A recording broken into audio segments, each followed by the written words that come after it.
Welcome to the InnovaBuzz podcast, where we share all kinds of tips, advice, and interview guests on all things innovation and leadership in modern marketing. Each episode is a conversation with inspiring people who make wonderful contributions to our knowledge in these areas and spark curiosity and ideas to pursue. Join me, Jürgen Strauss from InnovaBuzz, and let's get into today's masterclass on this InnovaBuzz podcast.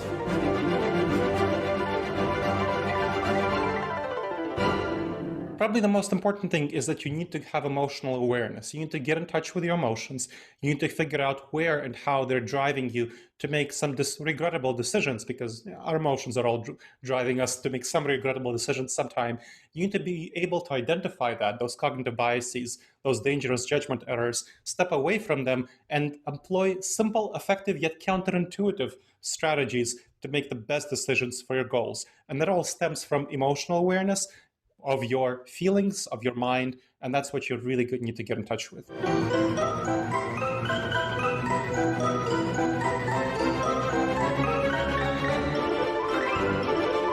Hi there, Innovator. It's great to be back with another episode. I hope you've had an awesome week so far.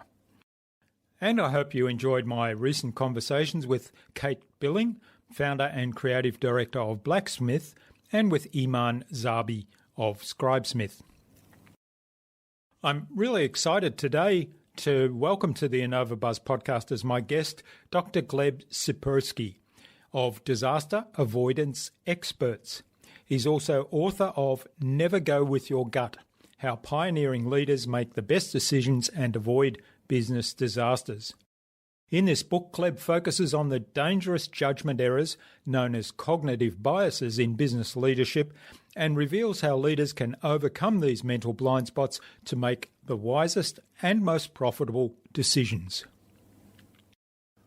A quick promotional message from our sponsor, that's InnovaBuzz, where we help coaches and consultants build professional credibility, engage their target audience, and connect with their ideal client. That requires absolute clarity about who your ideal clients are and how you can help them.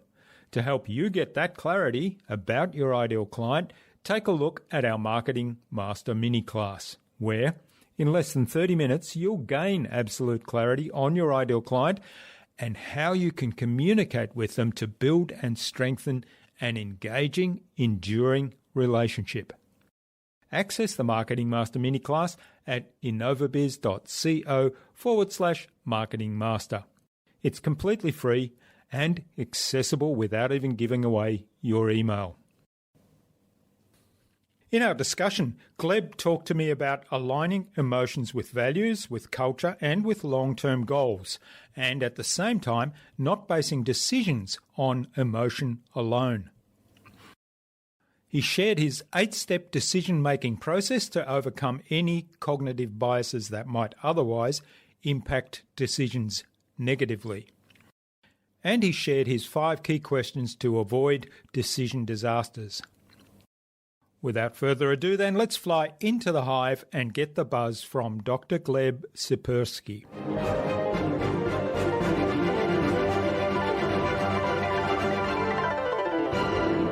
Hi, I'm your host, Jürgen Strauss from InnovaBuzz, and I'm really excited to welcome to the InnovaBuzz podcast today from Columbus, Ohio in the USA, Dr. Gleb Tsipurski, who's a cognitive neuroscientist and an expert on behavioral economics and decision-making. Now, welcome to the podcast, Gleb. It's a real privilege to have you as my guest. Thank you, Jürgen. I really appreciate you inviting me. Gleb, now you're the CEO of Disaster Avoidance Experts. You consult, you speak, and you train all around the world. And your latest book is Never Go With Your Gut, How Pioneering Leaders Make the Best Decisions and Avoid Business Disasters. And in that book, you focus on cognitive biases that business leaders have, and you reveal how leaders can overcome these dangerous judgment errors effectively. So I'm really looking forward to exploring that in some more depth with you today. It is a fascinating book, and I certainly recommend that our listener checks that out, and we'll have links to that later on in the show notes, of course. But before we start talking about all things business decisions and judgment and cognitive biases. Tell us a little bit about your own background. How did you get to where you are today, and what were some of the moments that shaped that journey? Well, with my journey, actually, my exploration of decision making began as a kid when I saw my parents making some pretty bad decisions. So Yeah. that's actually what got me really interested in decision making, because I saw my parents fight a lot. They were both gut oriented people. And what does it mean to go with your gut? What does it mean to follow your intuition? It means that when you feel something is true, you do it. When you feel something is true, that means it's right. And then you do it or you believe it and so on. And both my parents were like that. They felt something was true and then they did it. But unfortunately, very often their guts opposed each other. So, for example, my mom liked to have nice clothing. She thought it was important and valuable. My dad was kind of a cheapskate. So, when she would go out and buy a $50 sweater and she'd come home, my dad would yell at her and say, no sweater should cost over $20. And they had a lot of fights like this. That was just like an example of one sort of fight that got out into like a bigger issue. And they had a lot of little conflicts. And already as a kid, I saw that it was harming the relationship. They were stressed, it wasn't helpful, didn't really change behavior. And so I was already wondering, why do they do that? That seems dumb. Yeah. It's not in those, quite in those, mental words, but that was my feeling that this is wrong. Something's wrong here. But it got really acute when there was this big situation. My dad was a real estate agent, so he had a variable salary based on commissions. And there was this period of about 6 months when he made a lot of money, but he told my mom he made very little money. And he hid this money from my mom and he invested into buying a house elsewhere. An apartment elsewhere, leasing it out to some people for a couple of years until my mom found out. When she found out, there was a huge, big blowout scandal. She really felt she couldn't trust him, with this sort of monetary issues, very challenging monetary issues. They already had their little conflicts. This was a huge one. And so they actually ended up separating for a while. And I ended up living with my mom, of course, and saw my dad pretty rarely for a while until they reconciled, but she could never really trust him again. And that really shaped me as a kid. That really got my attention and really told me that, hey, my adults aren't gods, my parents aren't gods, and they make some pretty terrible decisions, financially speaking. And that made me really want to learn this. So at the same time, as I was growing up, this was in my early teenage years. I was born in 81. So I came of age around the dot-com boom, when the companies like Webvan, Pets.com, Boo.com were really booming and tech leaders were partying like it's 1999, for those who remember that Prince song. I mean, maybe that ages me. But anyway, just a couple of years later, after the partying in 2002 was the dot-com bust, when all of those business leaders of these companies who were in the front pages of the Wall Street Journal for the right reasons in 1999 were now there for the wrong reasons in 2002. So I saw how people who are heroes of tech industry can go to become zeros. I mean, we have some examples of that. Look at Adam Newman at WeWork, going from hero to zero, and we can talk about that. So even worse were the people who used malicious accounting fraud to hide their losses from the dot-com boom. I'm talking about Enron, Tyco, WorldCom, the leaders of these companies, some of which don't exist right now because of that. Unfortunately, I mean, the tech leaders had a lot of bad decisions that weren't malicious. And there were a number of bad decisions. We can go into that and explore it. But the leaders of Enron, WorldCom, and Tyco used maliciously bad decision-making to hide their losses through accounting fraud. And it was so dumb. It was so completely irrational. Look at what happened. I mean, they only staved off the inevitable by a year or two. They were discovered. They were in the front pages of the Wall Street Journal in handcuffs, going to jail for a very long time, just getting out, within the last couple of years, some of them. For one more year of bonuses, they gave up 15 years of freedom and a great deal of money that they could have made. So it was completely irrational decision-making on their part. And that made me especially fascinated and very concerned with, where is our society going? Why are people making such bad decisions? My value set was always utilitarian, still is, wanting the most good for the most number and reducing suffering. So it made me want to address that. And I went into studying decision making. So I became a trainer, consultant, coach. Once I started learning about this, started teaching others. And then I went into academia. So I decided I need more available than was just available in plain literature and decision making. So I went into the cutting edge research in cognitive neuroscience and behavioral economics, which has only been recently becoming available as we are understanding how the brain works.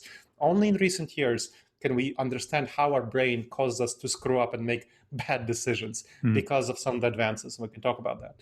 So that is where I've spent 15 years looking, studying in academia, publishing in peer-reviewed complex journals, very dense stuff, in how do we actually make decisions and how do we address the problems in our decision making? How do we fight the cognitive biases that lead us to make such screwed up decisions? And so that's what my new book is about. Never go with your gut, how pioneering leaders make the best decisions and avoid business disasters. It looks at leaders at all levels, whether aspiring leaders or leaders at the very top and everyone in between, solopreneurs, professionals, and so on. How do you make the right decisions and avoid the wrong ones in your business, in your career, in your finances? And that is what the book is about, and that's what my work is about. Yeah, well, that's a really great journey there that, you've gone through a couple of, I guess, what was probably quite traumatic experience in your childhood with your family. And then later on, maybe less traumatic, but still reminding you of bad decisions that affected you more directly. So yeah, it was disenchanting with these leaders of titans of industry. That was really disenchanting.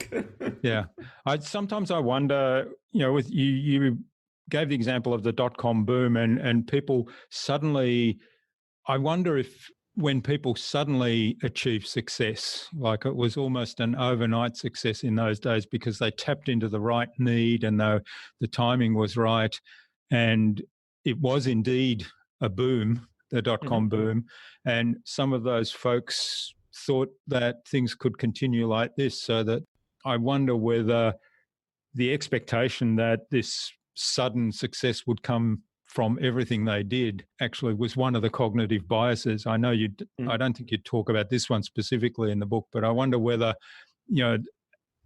impatience is one big factor here. And I think in today's world, it just seems to me that a lot of people are going to business, particularly in the internet and online business world, and thinking that, if they do A, B, and C, they'll be an overnight success. And they kind of forget that there's actually a lot of hard work to do. And there are a lot of decisions they need to make, which they can't just kind of go with their gut, as you say. That's a very insightful point. So I do talk about related biases that shape all of this in the book: the overconfidence bias, the optimism bias, the normalcy bias. And we can talk about each of those. But there are specific biases which explain why people react badly in these situations of sudden success. And it applies not simply to these top leaders. I mean, think about any sort of bubble, the .com bubble, right? There were a lot of ordinary folks who bought into the idea of the .com bubble, and then they lost their life savings. There were a lot of folks who bought their house in 2007 because they thought housing prices will keep going up, right? Keep going up. Same sort of thing. Right now, a lot of people are buying stocks because they think, we have a bull market that must keep going up, and therefore they are going to eventually get in a tough situation because of this. So this is a constant aspect of human decision making where smart investors like Warren Buffett and others who go against the herd make a lot of smart decisions, and they take advantage of people who are making bad decisions by jumping on the bandwagon and thinking that everything will be good and fine in the future. So this is one of the cognitive biases that leads to this, is actually something I suffer from quite a lot. And so I'm going to be honest here. My biggest weakness for me is called the optimism bias. And this is a weakness for many people who are entrepreneurial like I am. So I'm an entrepreneur. I run a company, Disaster Avoidance Experts, like you mentioned, of 6 people doing training, consulting, and coaching. And many entrepreneurs, many leaders who are the top level, are actually quite optimistic. They see the grass as green on the other side of the hill, whether it's green or yellow. They see that they have exaggerated expectations about the future, which helps them inspire people, but also cause them to make the wrong decisions about the future. They have exaggerated expectations about other people, which helps, again, uplift those people, but also cause a great deal of conflicts as a result with these people. They are risk blind, so they will take some opportunities that they really shouldn't take. And sometimes they'll strike lucky, very often they won't. So this is where there's going to be an interesting pattern where the people who are more optimistic tend to succeed more, but then they tend to fail more. And so you will tend to see that the people at the very top, whether entrepreneurs and so on, they will be the optimists. But what you won't see is all the optimists who didn't succeed and who are right now lost their life savings and working as a janitor in some startup somewhere, not in a good situation. So that is called the survivorship bias, where we look at evidence that we have and we ignore evidence that we should have, but we don't, about all the failures. So this is why a book written about why Jeff Bezos is great, or why Bill Gates is great, or why Elon Musk is great, or why Adam Newman is great is not really going to be helpful for you. First of all, if you write about how Adam Newman is great, and then you miss the last chapter of his life where he screws up WeWork, and it goes from a valuation of 75 billion to last evaluation of 7.5 billion, which is an order of magnitude difference. I mean, that's $68 billion of value wiped out. That's ridiculous. But anyway. So if you'll miss that, you'll miss what happens later. And sometimes people who are heroes will be zeros in just a bit. And the more importantly, you miss all the other people who tried to do what they did and failed. And right now, where are they? It's like all the players who tried to get into the NBA.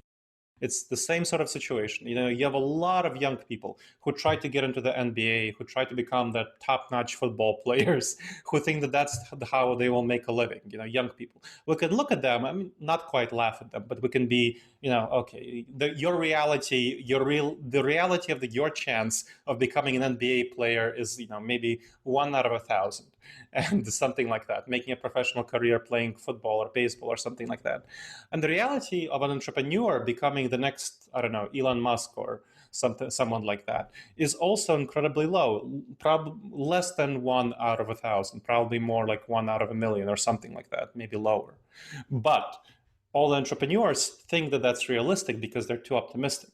And due to survivorship bias, they ignore all the failure stories because nobody writes a story about how he went to Silicon Valley and failed, and nobody buys those books, right? Even if they were written, so they don't get written. So that's a big problem. Yeah, and I think there's another big issue there, and it comes back to what we were saying earlier about the expectation of rapid success, and that's whether you take an Elon Musk or a Jeff Bezos and you read their story and you say, wow, that's pretty inspiring, and you look at the huge success that they've had and say that in itself is aspiring. So I want to be the next Elon Musk, let's say. But what people forget, and I don't think what really comes across clearly in a lot of those biographies about those folks, now I'm generalizing here because I haven't read them all, but what I think doesn't come across is just the amount of sheer hard work and effort that they've put into it. So yes, they've tapped into a certain need. They were in the right place at the right time. They had good connections, and there's lots of other things in their story that people can model off. But I think the expectation that I'll just do all the good things and be optimistic about what's going to happen, and then I'll be the next Elon Musk or Jeff Bezos. But forget about all the hard work that these guys often. And I know I was reading about Elon Musk. I think he works about 21 hours a day, doesn't need any sleep, which that would challenge most people. So so there's something already, and this gets forgotten in the decision making as well, doesn't it? Yes, that's a really important point, and you forget about all the grind and hustle that they had to put in.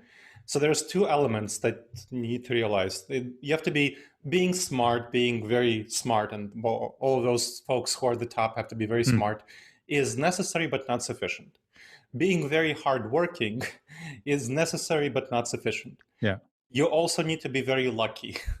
Yeah. All of those people, there are lots of people who are very smart, who are very hardworking, but who aren't lucky. And the chance of you being hardworking, smart, and lucky are very, very small. So this is not the model to emulate. This is not a model that you want to emulate. You want to look at the reality of what is actually going to happen to entrepreneurs. And if you look at the reality of entrepreneurialism, you'll see that about half of all startups fail within the first 5 years. About 2/3 of all startups fail within the first 10 years, and about 3/4 of all startups fail within the first 15 years. I can guarantee to you that you're incredibly more likely to be part of the 75% that fail than be the next Elon Musk. Well, that's just statistics, isn't it? It is, but people don't believe it. I tell you this, and somebody will hear me and they will nod their head along with me, like I'm nodding my head, and then they will completely ignore it. It'll go into one ear and out the other, and internally they will feel like they will be the next Elon Musk. Because, and here's the kicker, cognitive biases don't work on the level of reason. Cognitive biases work on the level of emotions. And our emotions determine about 80 to 90% of our decision making if we just let them go and just go with the flow, which is what the vast majority of people do, because their decision making process is, I'm going to go with my gut. I'm going to go with how I feel. If I feel that one way is the right way, then I will do that. And they will ignore anything that says differently, because whatever they hear that goes against what they feel doesn't feel right. And by definition, of course, it won't feel right because it goes against your emotions. It will feel uncomfortable. And the vast majority of people are very uncomfortable and refuse to get outside of their comfort zone and hear information that is challenging to them. So if I say, don't go with your gut, check with your head, large majority of people will completely ignore it. They will check out when I say that, because they're like, well, my gut is doing the right thing, and I will, my gut is going to lead me in the right direction. And me giving you the statistics on 75% failure within 15 years, definite absolute statistics that, you can't really argue with it. People will just say, I'm definitely going to be in the 25%, and this it gets to the ludicrous stage where, let's talk about overconfidence. If you ask college students, there was a study done on college students, they asked, how good of a driver are you? Are you below average? Are you average? Are you above average? Turns out that 93% of college students are above average drivers. Yeah, according to their own assessment. Exactly. Well, that's the thing, of course. Yeah. But it doesn't only affect college students, it affects everyone. So there was a study done on professors, not simply college students, on whether you're a below average professor, above average professor. Turns out that about 90% of professors are above average professors. Same thing applies to lawyers. Same thing applies to all sorts of categories of people. We feel greatly overconfident about our abilities. And that is a big, big danger, because we're much more likely to be in the 75% than in the, 0.001% of Elon Musk. So that's a fascinating observation. And I was listening to a podcast the other day from Oscar Trimboli, who is the host of the Deep Listening podcast, and he's been on the InnovaBuzz podcast as my guest as well. And he quotes similar things. So he says, everybody thinks they're an above average driver.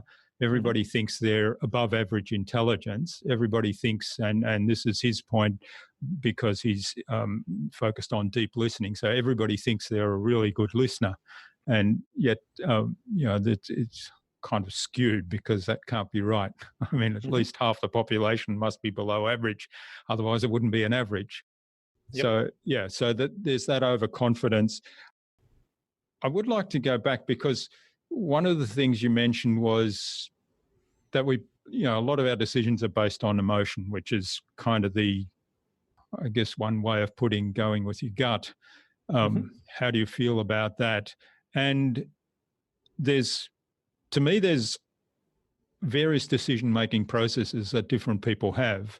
And a lot of the time, the decision-making is influenced by emotion, but the question is, where does that come in?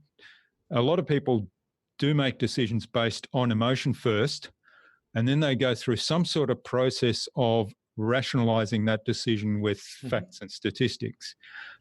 So talk to us a little bit about your process. I know you have kind of an 8-step decision-making model, and you have a bunch of key questions to ask when going through that. But talk to me a little bit about, how does everyone discipline themselves to start off with the putting the emotion aside, going through the rational decision making, and then, then you can check in with your emotion afterwards.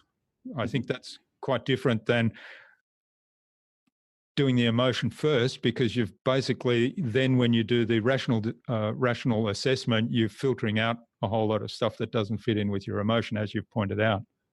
Yeah, I think you're very much right. It's very important to avoid the rationalization, because exactly what happens is what you identified. We tend to not notice, without noticing this, we make the decision already. One of the biggest problems, let's say, with interviews, is when you have just an interview that's unstructured interview, when you have one person talking to another for an employment interview, we have extensive evidence that does not work in actually having a good hire, because there are some people who are great at doing interviews and who are very bad at the job, and vice versa. So who are very good at the job, bad at interviews. But when you do an interview with someone, what you'd get is whether you click with this person, not whether you will work well together. And very often, the people we click with are exactly the wrong people for us to work with. I click with other optimists because I'm optimistic. Yeah. Now, what happens if I'm surrounded by optimists? That means that every one of us just has like 20 ideas before breakfast, and every one of us has their head in the clouds. And that's terrible for a business, because you're just going in all different directions and you're building up each other's optimism, and you don't have a filter for actually figuring out which ideas are workable. So the best people for me to work with are pessimists, where I have 20 ideas before breakfast. Pessimists are terrible at coming up with ideas. They are great at evaluating ideas. So I give them the 20 ideas, and they say, maybe these 3 are workable. Here are 20 have baked potatoes. These are who are finishing baking. And then they evaluate the ideas, they improve them, and they take them forward into something that will actually make a sizable impact in the future, whether it's marketing, content, or whatnot. So that is the way that you want to work. You want to surround yourself by different people, but that's not what happens when you just let your intuitions lead, when you let your emotions lead. So it's just one example of where people make big mistakes. So what you should do instead is make sure that your emotions determine your long-term values and goals. So what do you want to achieve? What's your sense of meaning and purpose? What do you value? That's where your emotions are in place. So that is the key area for your emotions. What kind of values do you have? But how you get to them, that's for your goals. For how do you achieve your goals? That's for your reason. That's for your rationality. That's for your logic. And there are 2 methods that I want to share. One is for quick decision-making in the moment on any sort of thing that you don't want to screw up in everyday decisions, whether you're writing an important email to a client or you're preparing for an important meeting, something like this.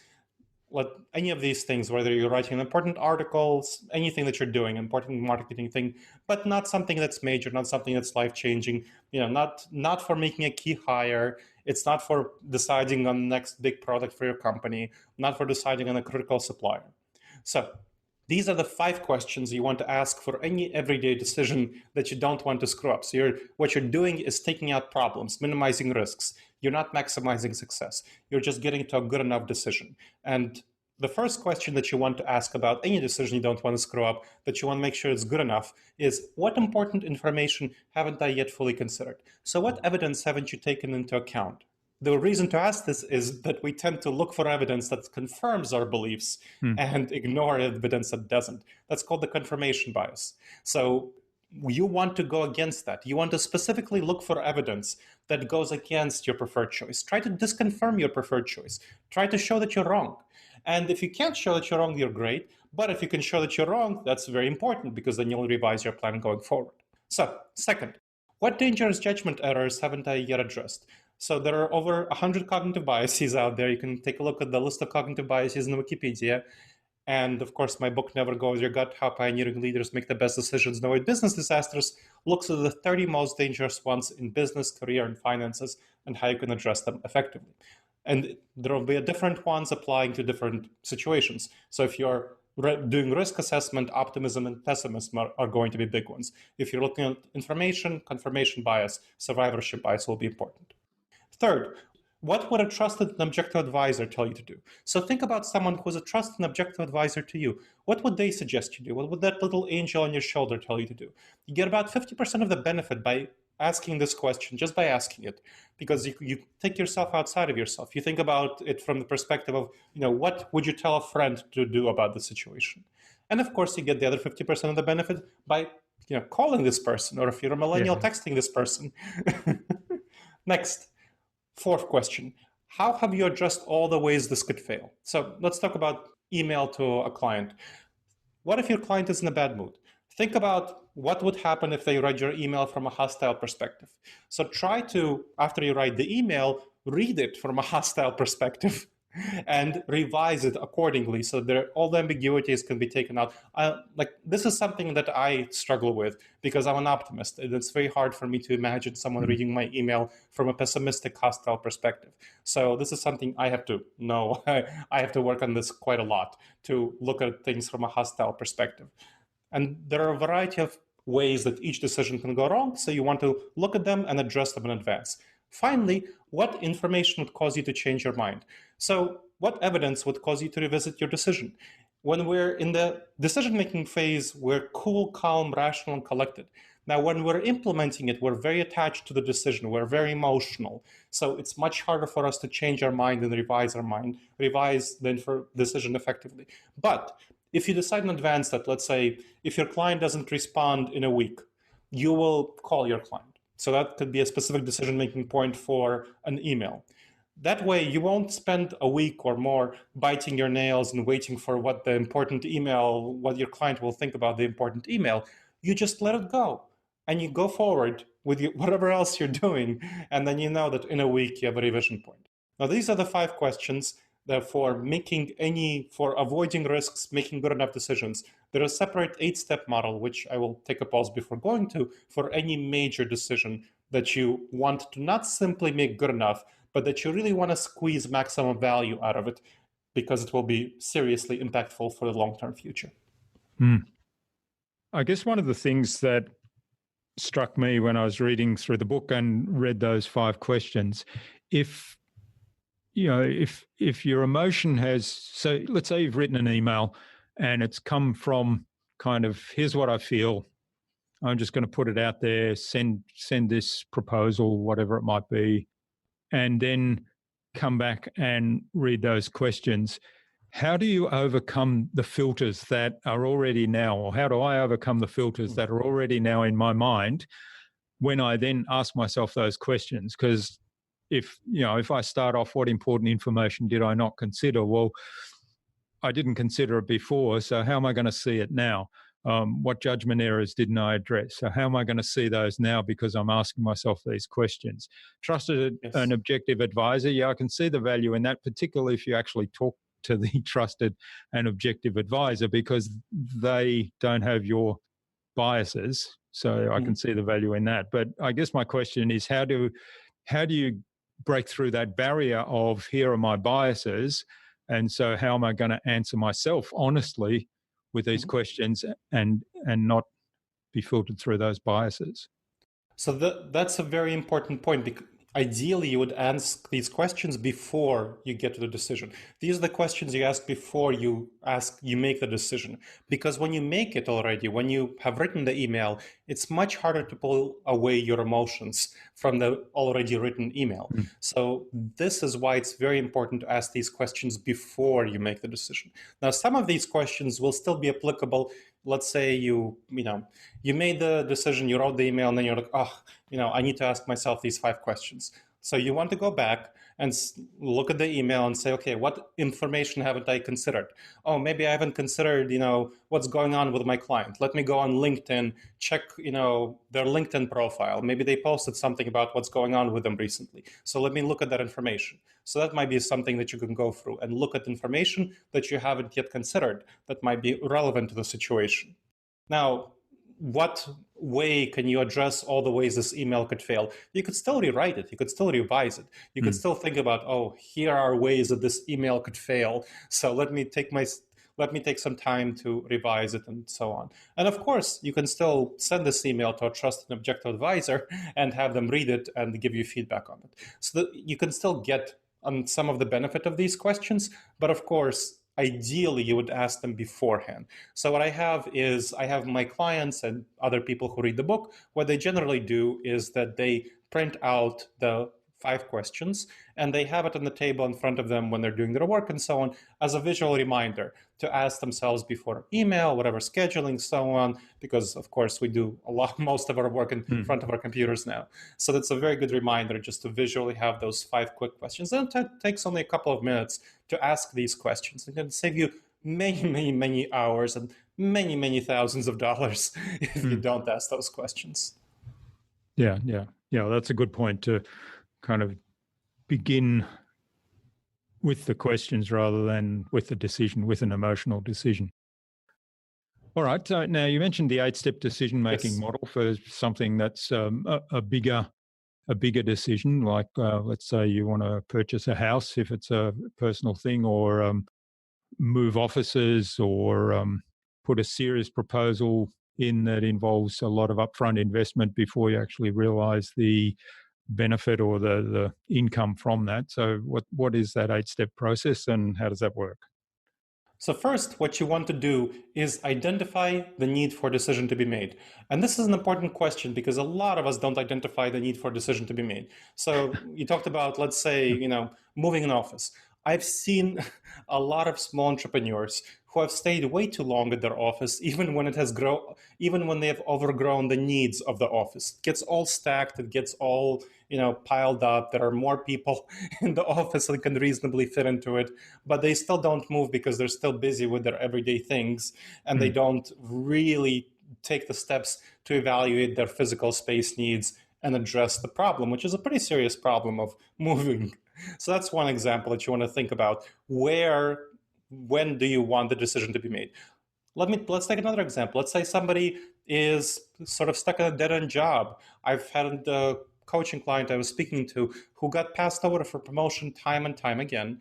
And there are a number of reasons. She doesn't have a college degree. She got to her place by skills, and she's worried about people with a college degree who are younger, who are getting hired above her. So we talked about how her skills are a good fit potentially for starting her own business or finding a different job elsewhere, but she's really worried about making the jump. And I'm pointing out to her that what would happen if she stayed in this position for 5 more years? Where does she imagine herself being 5 more years from now? And she really couldn't imagine herself in this position. She just had this visceral, very negative reaction to the idea of staying in this position for 5 more years. But if she just keeps doing what she's doing, I pointed out, she will stay here. She will not move. She will not change anything. And that really helped her understand that she's not making the decision that she needs to make that would help get her to her goals in 5 years from now. So those are examples of where you need to identify the need for a decision to be made.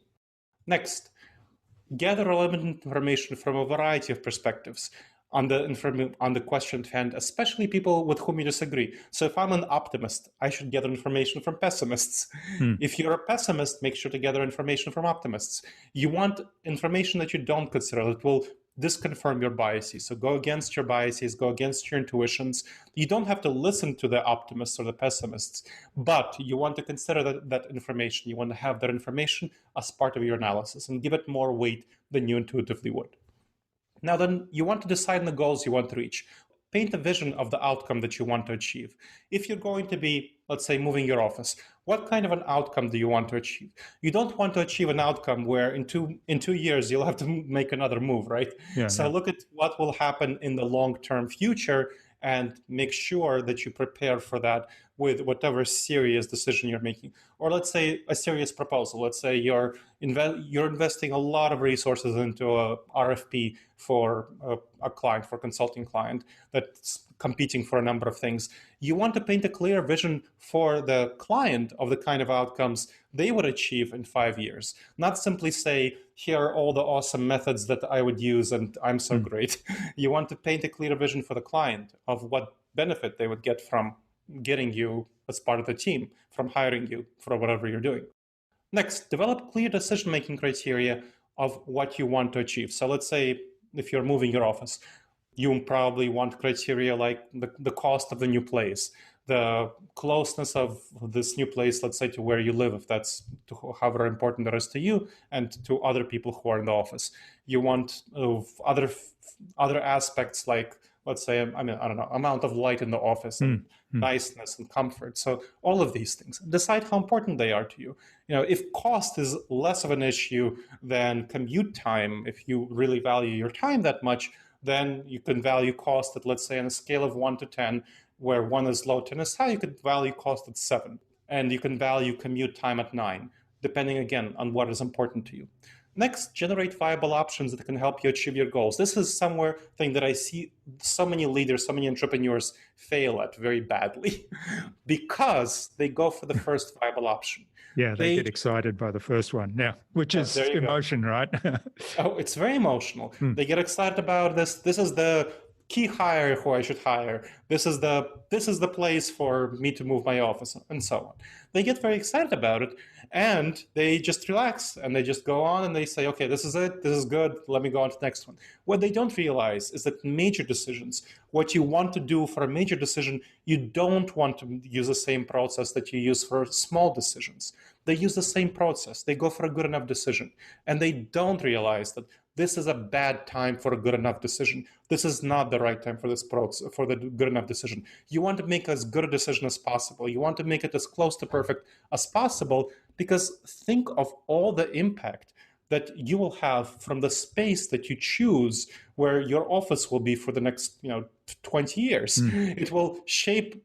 So let's say your commute. If you have a commute difference of, let's say, 5 minutes each way, that's 10 minutes a day. Now, what is 10 minutes a day to you? Let's say, that means, let's say, go to the office 5 days a week. That's 50 minutes a week. And that's, of course, 2,500 minutes per year. So that's a lot of time difference for, even if it's a 5-minute difference in commute. So you want to really think about these things, and they add up over time. And of course, 2,500 over 20 years is going to be, 50,000. So that's going to be a lot. You want to make sure that you evaluate the difference and evaluate the outcome over the long-term period. So, and then you want to have that variety of options, and you want to have at least 5 viable options that you can compare. And then you can compare them on your criteria. So some places will be closer for your commute. Let's say importance of that. Some places will be more sunny and more comfortable. Some places will cost less. So you want to evaluate them on the criteria that you chose and weigh them, comparing the criteria. If a place is 5 minutes away, but it costs twice as much, then you want to think about how much is that worth it for, the cost that it will be over 20 years versus the 50,000 minutes that you would save for a closer place. So you want to weigh these things. You want to monetize them ideally. Then the next step, this is step 7, you implement the option you chose. Now, there are 2 steps to this one. One is the failure, avoiding failure. So think about all the ways this could fail, this decision for a new office, all the ways it could fail, and address them in advance. Maybe you want to, scope out the place at night and make sure there aren't problems or drug dealing going on there. I don't know. Maybe check it out, make sure there aren't barking dogs by there at odd hours when you plan to be working, for example, and other things like this. So that's the first part. You want to avoid failure, address all the problems and in advance. The next part that you want to make sure, and this is what you want to do, you want to maximize success. So think about all the reasons that this might be much more awesome than you think it would. So let's say you choose a place and it turns out to be really great because it aligns with the future of your business for the next 15 years, 20 years, whatever. It turns out to be a very good fit for some reason for the future. Maybe you have a logistics business and you have more business coming to the area, and so you buy a place larger than you anticipated, but it really works out. So think about all the reasons why this might succeed and address all the potential for success. So let's say you buy a place that is currently not close to you for the new office, but you plan to move closer to it. So that's another way that you can address this issue. So that you want to maximize success, you'll lower your commute. And finally, this is really important for those large decisions, less important for the good enough decisions that I talked through last time, previously, but this is incredibly important for the large decisions. You want to have clear metrics for evaluating the success of your decision. So what would it mean for an office to be really successful? That means that you successfully get there in the commute time that you planned. If it's going to be a surprising amount of traffic and you find out that you really screwed up, maybe you want to somehow figure out how can you revise this decision? You want to make sure that you have clear metrics, that you track the success of your decision. So let's say in a year, you'll want to have spent each day on average 15 minutes less in commute. You'll have, let's say you got an office in a place that's near a forest, and you will take walks every day. That's your intention, to take walks every day for half an hour, and you want to evaluate whether you did that. And of course, you can enable your employees to do all the same thing and so on. So more life balance, better exercise, better health, lower healthcare costs. That's important too. So you want to be able to evaluate whether the things that you thought you would get from this decision, the way you would avoid failure, the way you would maximize success, whether you're actually getting these things. And you have an opportunity to revise things as you go forward, depending on the decision. It's kind of harder to revise moving an office, but it's easier to revise making a key hire or something like that, because you can retrain this person, give them professional development over time. So those are the 8 steps that you take if you want to maximize the success of a decision. You should use those for any major decision. Well, thanks for walking us through those 8 steps and being really clear with that example. I think that's a good example, and I'm sure that the listener can abstract other examples from that. One of the things that occurs to me is, people have different ways of taking in information. And I'm sure as a neuroscientist, you're well aware that that's the case. How do you get people that perhaps are more kinesthetic in their approach to things or more visual in their approach to things so that they're really fast decision makers? How do you get them to go through a process like this, to kind of slow down or, leave the feeling aside for now and go through this process? It's less about being kinesthetic. It's more about setting up the right reminders. So what we're talking about here is we're changing our mental habits. And this has to do with where our mental habits come from. Now, our gut reactions, our intuitions, are actually not adapted for the modern business environment, as you can imagine. Yeah. They're adapted for the savanna environment, when we're hunters and foragers, living in small tribes of 15 people to 150 people maximum. That's why we make fast decisions. That's the fight or flight response. In the savanna environment, it was incredibly important for us to jump at 100 shadows in order to successfully flee from that one saber-toothed tiger or fight an attacking tribal member. In the modern business environment, you'll see many less saber-toothed tigers. Yeah. But we're still tempted to make that same very quick decision, fight or flight response, even though it's very harmful. Think about somebody, let's say you have a client giving you constructive critical feedback. Now, the natural thing to respond to that client is with a defensive response or an aggressive response. Defensive response meaning shutting down, ignoring the client, whatever, saying the client is completely wrong. The aggressive response is to respond to the client saying, no, you're completely wrong. Shut up. I don't want to hear you. Both of those would be really bad if you want to have a client. Yeah. You want to be able to make sure to incorporate your client's feedback and improve your performance based on the client's feedback. That is how you retain clients. But it's completely not intuitive. It's completely unnatural. So you have to develop that mental habit. And those people who don't develop that mental habit go and work in corporate. They don't retain clients. They aren't able to be small entrepreneurs. They can go and work in the corporate sector and have the marketing and sales department get them clients, and then they do their internal work, whatever. So in the same way that many people have retrained themselves to be able to deal with this constructive critical feedback because they need to in order to survive as entrepreneurs, you've also retrained yourself, many of you have retrained yourself to avoid eating all the sugar that you get your hands on. Now, think about this. In the savanna environment, it was incredibly important for us to eat as much sugar as possible when we found this source of fruit, let's say, because if we didn't, we would not be the ones who survived and thrived in our tribe and wouldn't be able to pass on our genes. So right now, we have a very strong impulse to eat as much sugar as possible when we come across it. That's pretty terrible in the modern world. Dunkin' Donuts serves donuts in a box of dozen donuts because they want you to eat all that sugar. They know that it's very tempting. And this actual serving of donuts shouldn't be more than one, two max. So you need to be able to restrain yourself, go against all these temptations in the modern world in order to have physical fitness. In the same way, right now, what the researchers is discovering on the brain, we found out that information about a dozen donuts, within the last century, 100 years, when the research showed that it's very bad to be overweight. It's really not good for your health.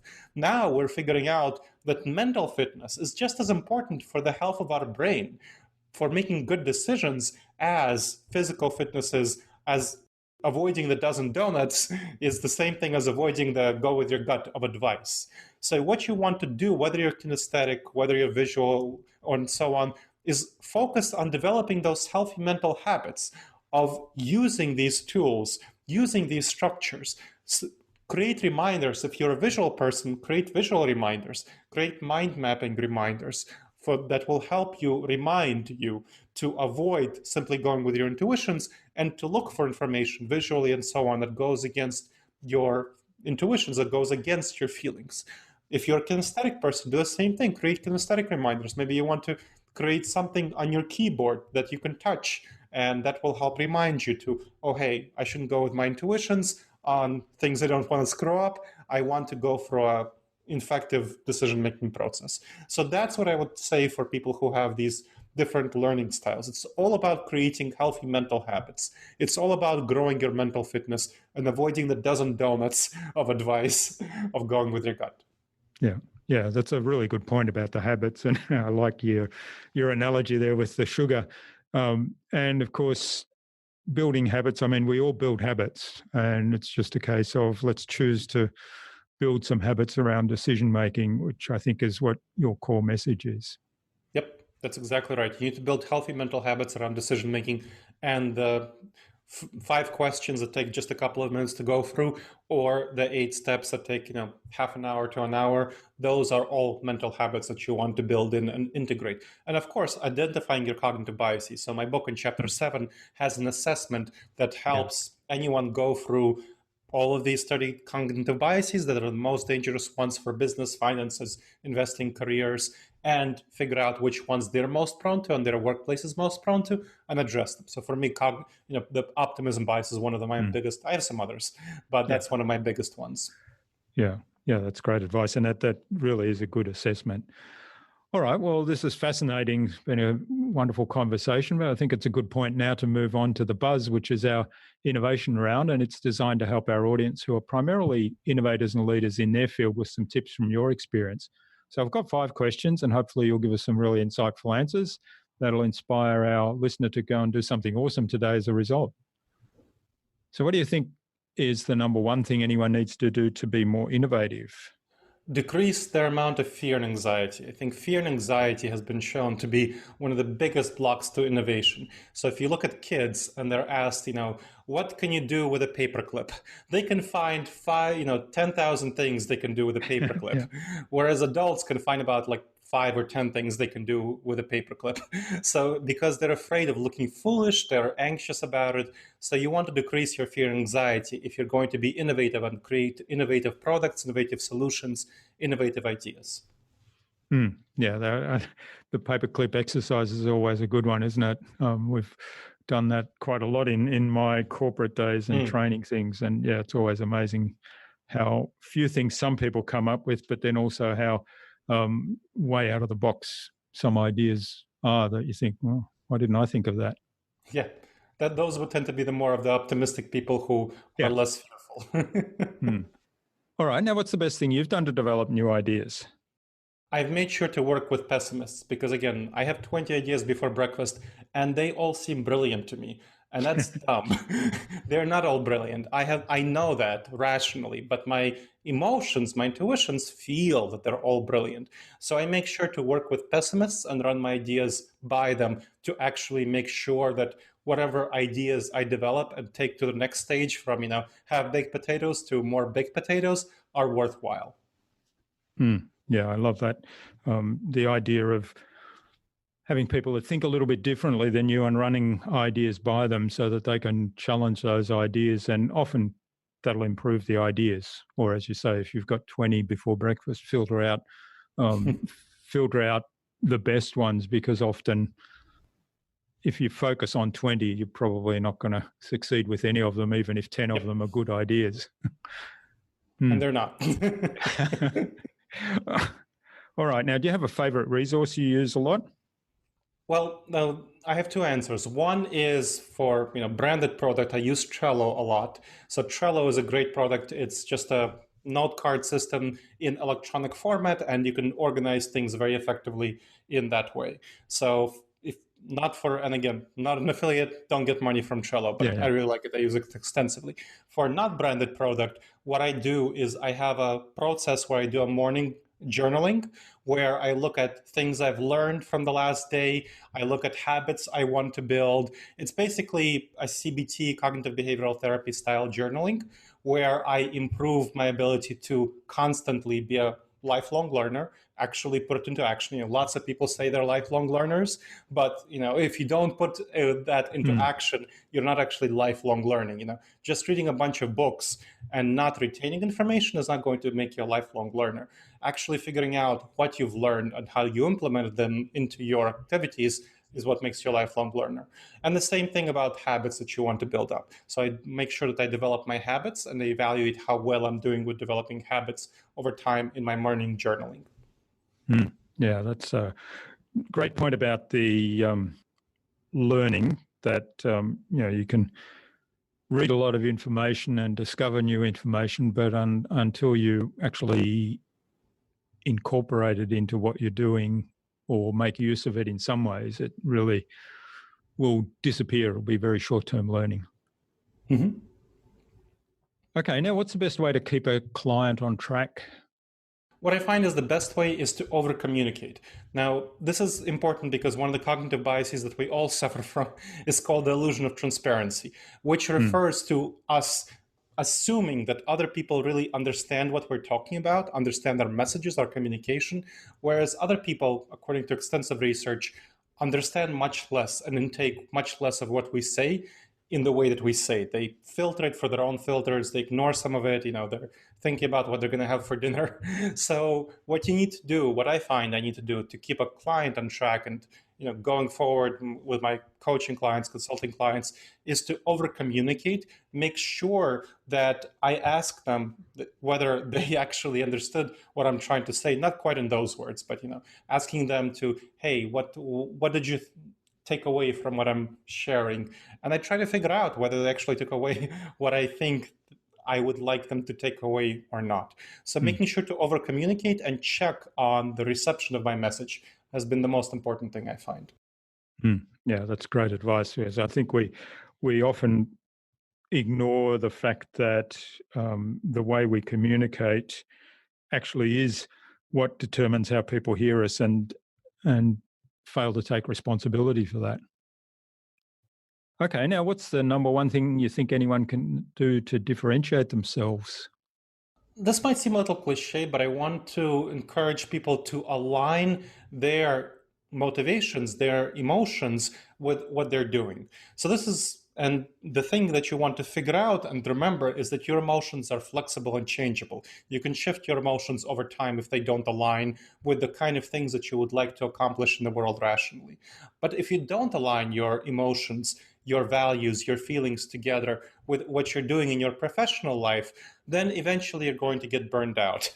And that's a big problem that increasing numbers of people are suffering from. If you don't find meaning, if you don't find purpose in what you're doing, if you don't find that sense of fulfillment. So I think what you want to do is make sure that you find that overlap between something that is emotionally fulfilling and satisfying to you at the same time that it is actually financially productive.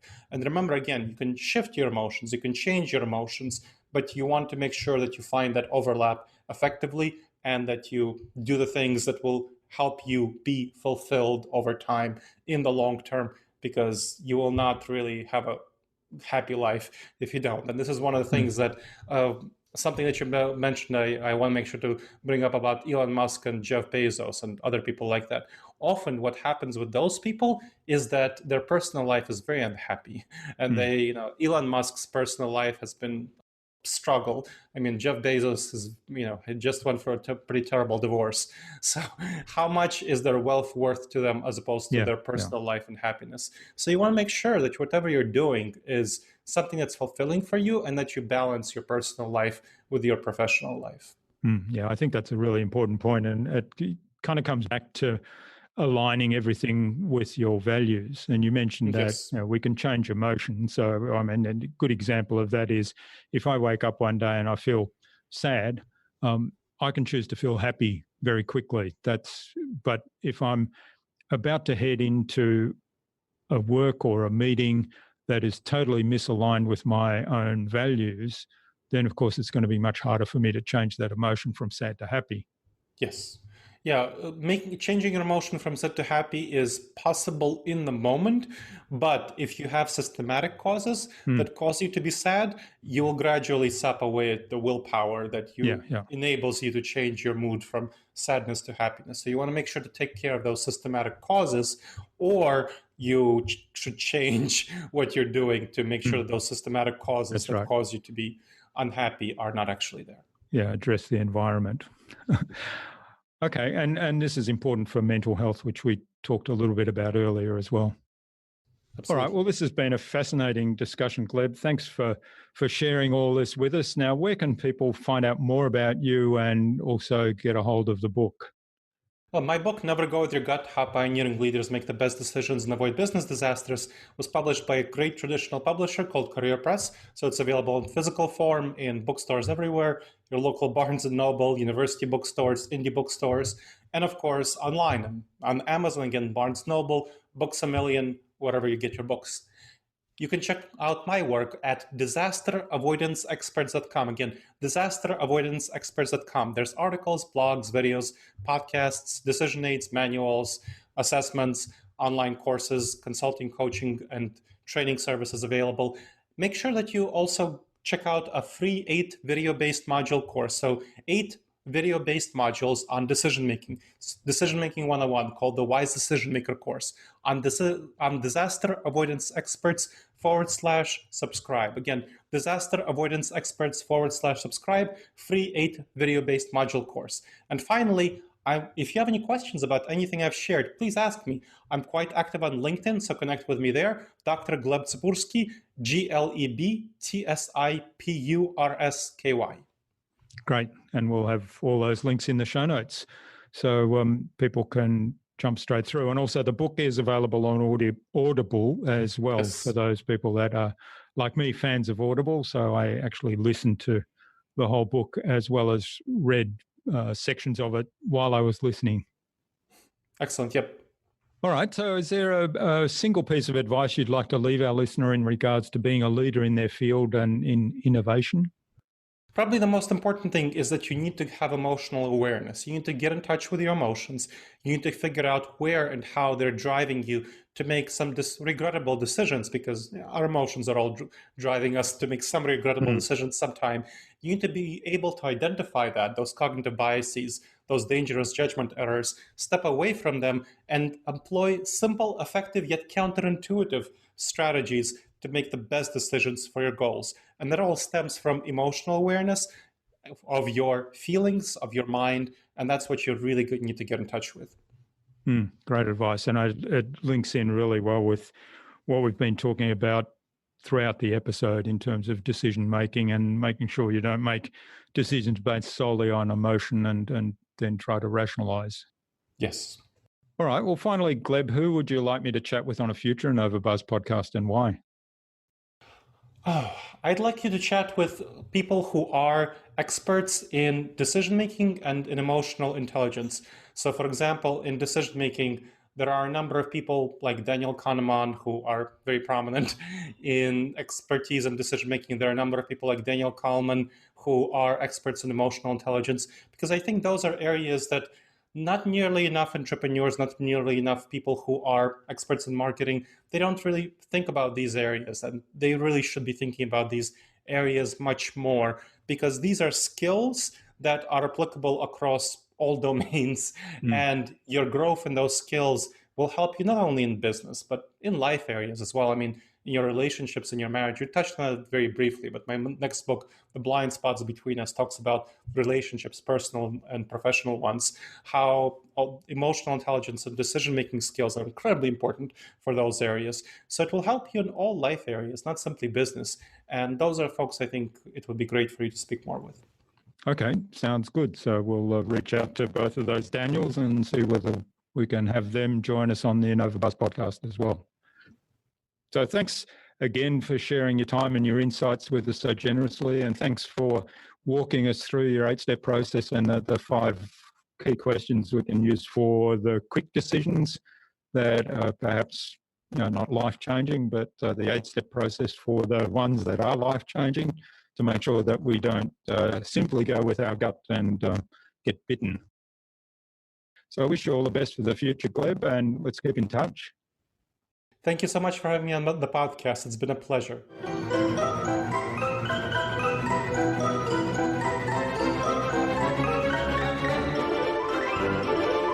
I hope you enjoyed that engaging and really insightful conversation with Gleb and took something away from his episode.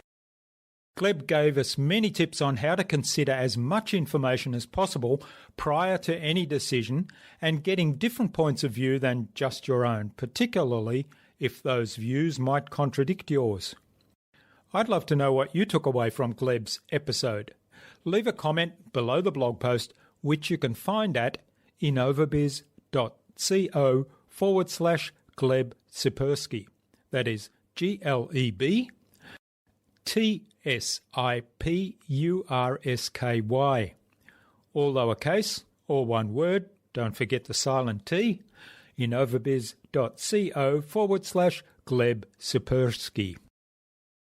You'll also find contact information for getting in touch with Gleb there, as well as links to the Disaster Avoidance Experts website, the book, his LinkedIn profile, and the video course Gleb mentioned on our discussion, as well as the other resources that we spoke about.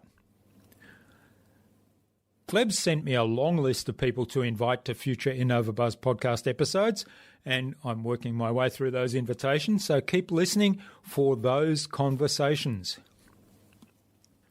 Remember to check out our Marketing Master mini class at innovabiz.co/Marketing Master. It's completely free and accessible without even giving away your email.